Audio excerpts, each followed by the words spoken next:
దంతాల యొక్క ప్రాముఖ్యత ఎలాంటిదో తెలుసుకోవడానికి మనకి ఇవాళ మనతో పాటు ప్రముఖ డెంటల్ సర్జన్ డాక్టర్ అజయ్ గారు ఉన్నారు, అజయ్ కుమార్ గారు. తనతో మాట్లాడి అసలు ఈ దంతాలని ఎట్లా కాపాడుకోవాలి, వాటికి వచ్చే సమస్యల వల్ల పడుతున్న బాధల్ని ఎట్లా తొలగించుకోవచ్చో తన మాటల్లోనే వినే ప్రయత్నం చేద్దాం. సార్ నమస్తే. నమస్కారం సార్. సో రెగ్యులర్గా ఎవ్రీ 1.5 years నుంచి 2 yearsకి మేమైతే రికమెండ్ చేస్తూ ఉంటాం పేషెంట్స్కి, కంపల్సరీగా క్లీన్ చేయించుకోండి అని. సో అది మేము ఇచ్చే వాళ్ళకి సజెషన్.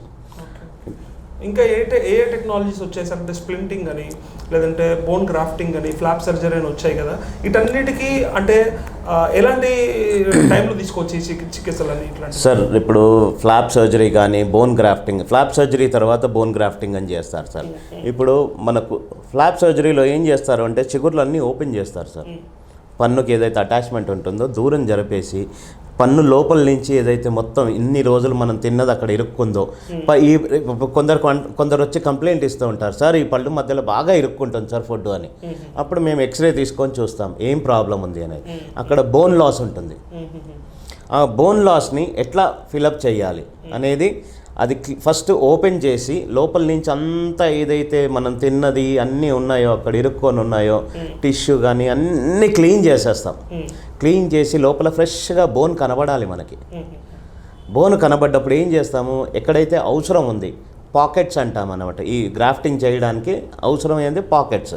ఆ పాకెట్స్ ఉన్నాయి అని అంటే కనుక దాంట్లో బోన్ పౌడర్ పెట్టేస్తాం. సో బోన్ పౌడర్ పెట్టి మళ్ళీ చిగుర్లను దగ్గరికి తీసుకొచ్చి కుట్టేసేస్తాం. 1 week 10 days తర్వాత కుట్లు తీసేయచ్చు అది. సో ఆ బోన్ పౌడర్ ఏదైతే పెడతామో అది బోన్ లాగా మారుతుంది కొన్ని రోజుల తర్వాత. మారి మనకి బోన్ హైట్ ఏదైతే లాస్ అయిందో అది కొంచెం పైకి వస్తుంది. దానివల్ల మనకు ఈ ఫుడ్ ఇంపాక్షన్ అంటాం, ఈ ఇరుక్కునేది ఆ ప్రాబ్లం అనేది తగ్గుతుంది మనకి. అది అంటే మరి నోటి దుర్వాసనకి ఒకవేళ అంటే మీరు అన్నట్టుగా కాకుండా అంటే పల్లెటూర్లలో గ్రామాల్లో ఉండే వాళ్ళకి ఏ జాగ్రత్తలు తీసుకుంటే వాళ్ళు సేవ్ అవుతారు? అంటే ఇప్పుడు బ్రషింగ్ ఒకటే కాకుండా ఇంకేమన్నా ఫుడ్ హ్యాబిట్స్ మార్చుకోవడము, ఆ పద్ధతులు నియమాలు మార్చుకుంటే ఏమన్నా చేంజెస్ వచ్చే అవకాశం? సార్ ఇప్పుడు మన పల్లెటూర్లలో ఫుడ్ హ్యాబిట్స్ అంటే వాళ్ళు తినేది మెయిన్గా రైస్ తింటారు సార్. రైస్ కానీ రోటీ, అంటే కొన్ని గ్రామాలలో రొట్టెలు, అంటే ఈ కర్ణాటక మహారాష్ట్ర ఇటు వాళ్ళు ఎక్కువ తింటారు. రైస్ అనేది తక్కువ. ఇప్పుడు మన దగ్గర తెలంగాణ ఆంధ్రప్రదేశ్లో మ్యాక్సిమం రైసే తింటారు. సో వాళ్ళకి రైస్లో తేడా ఏం లేదు. వాళ్ళకి ఏంటి అంటే చెకప్ ఈజ్ మోర్ ఇంపార్టెంట్. ఎవరైనా సరే సార్, ఏ పనున్నా కానీ ఏమున్నా కానీ ఒక్కసారి గవర్నమెంట్ హాస్పిటల్కి వెళ్ళేసి, లేకపోతే వాళ్ళ ఇంటి దగ్గర డెంటిస్ట్ దగ్గర ఎవరైనా ఉన్నదానికి వెళ్ళి చెకప్ చేయించుకోవడం ఈజ్ మోర్ ఇంపార్టెంట్. అంతేకాకుండా స్ట్రిక్ట్గా అవాయిడ్ చేయాల్సిన ఫుడ్ ఐటమ్స్ ఏమైనా ఉన్నాయా సార్? ఇవాళ రేపు జంక్ ఫుడ్ వద్దు అని అంటాం సార్. జంక్ ఫుడ్ వల్ల ప్లస్ సోడా, ఈ థమ్స్అప్ సోడాస్, దీంట్లో ఏదైతే గ్యాస్ ఉంటుందో దానివల్ల కూడా మన ఎనామిల్ అనేది అరిగిపోతూ ఉంటుంది. కార్బోనేటెడ్ వాటర్ వల్ల అరిగిపోతూ ఉంటుంది మన ఎనామిల్ అనేది. సో అయినంత వరకు అవాయిడ్ చేయమని చెప్తాం. సో ఓకే, ఈవెన్ తాగినా కానీ కొంచెం నోరు పుక్కిలిచ్చి ఉమ్మేసేరా బాబు అనేది కూడా చెప్తూ ఉంటాం. అది సో వాళ్ళకి మనం స్ట్రిక్ట్గా అవాయిడ్ చేయించాలి సార్. ఎందుకంటే ఈ ఒబేసిటీ అనేది పెరగడం పిల్లల్లో దానివల్లే. ప్లస్ ఇవాళ రేపు స్కూల్స్లలో కూడా ప్లేసెస్ లేకుండా పోయినాయి. ఓన్లీ ఒక బిల్డింగ్ ఉంటుంది, దాంట్లోనే ప్లే గ్రౌండ్స్ లేవు. సో ఆడడము అనేది తగ్గిపోయింది. ఫిజికల్ యాక్టివిటీస్ కూడా పెంపొందించాలి వాళ్ళల్లో. వాళ్ళకి ఏంటి అంటే ఒక్కసారి వాళ్ళకి ఇది నా శరీరము నేను కాపాడుకోవాలి అనే బాధ్యత కనుక వస్తే దే విల్ డూ ఎనీథింగ్. మన ఇండియాలో ఉన్న యూత్కి ఆ కెపాసిటీ ఉంది, చేయగలము అనేది. ఎందుకంటే they have achieved so many things, now they can achieve anything they want. ఒకటే ఏంటి అంటే వాళ్ళకి అవగాహన అనేది ఒకటి మనం కల్పించాలి త్రూ టెక్స్ట్ బుక్, మీ మీడియా, ఇవన్నీ రెగ్యులర్గా వాళ్ళకి అప్డేట్ చేస్తూ ఉంటే కనుక definitely they will change. Okay sir, అంటే ఇంకొక కామన్ పబ్లిక్ ఉండే డౌట్ ఒకటి అడుగుతాను. ఏంటంటే సోషల్ మీడియాలో కొన్ని వీడియోస్లో చూస్తుంటారు, రోడ్డు పక్కన కూర్చొని డెంటల్కి సంబంధించి ట్రీట్మెంట్ చేస్తున్న కొన్ని వీడియోస్ చూస్తాం మేము. అక్కడే రోడ్డు పక్కన కూర్చొని ఇట్లా పళ్ళు పీకడము పెట్టడం ఇవన్నీ ఉన్నాయి కదా. అంటే ఇది నిజంగా శాస్త్రీయ పద్ధతి కాకపోయినా కూడా ప్రజలు కొంతమంది నమ్ముతున్నారు, ఇంకా ట్రస్ట్ చేస్తున్నారు అక్కడ. దానికి కారణం ఏంటి ఒకటి. ఇంకొకటి ఏంటంటే అసలు పాత రోజుల్లో దంత వైద్యుడు అంటే, లేదంటే ఇట్లా మన పళ్ళ డాక్టర్ అట అంటే చాలా చీప్గా అంటే చులకనగా చూసేవారు. చీప్ అని చెప్పలేను కానీ చులకనగా చూసేవారు. దానికి కారణం ఏంటి? ఇప్పుడు ఎందుకు ఇంత క్రేజ్ వచ్చింది డెంటిస్ట్రీకి? సార్ ఇప్పుడు ఈ చెట్ల కింద కూర్చొని చేసే వాళ్ళకి నార్మల్గా ఒక క్లినిక్లో కూర్చొని చేసే వాళ్ళకి డిఫరెన్స్ అనేది చాలా ఉంటుంది.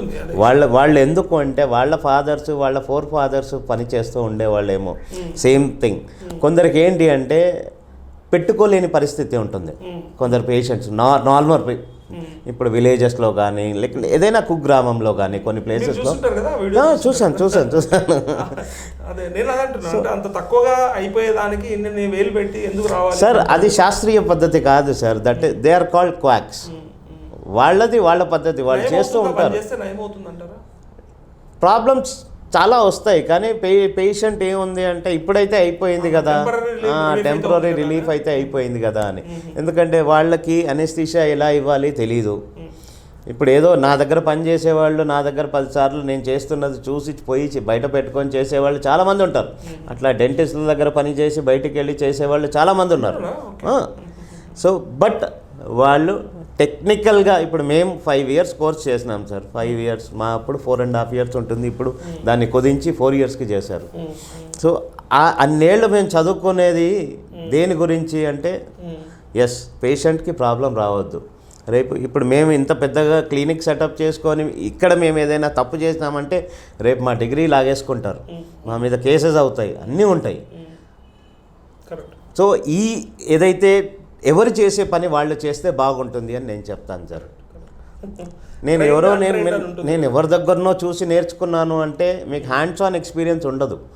ఒకటి తీయబోయి ఇంకోటి తీస్తారు. అట్లా చాలామంది వస్తారు, సార్ నాకు రైట్ చెప్తే లెఫ్ట్ సైడ్ తీసేశారు సార్ అని.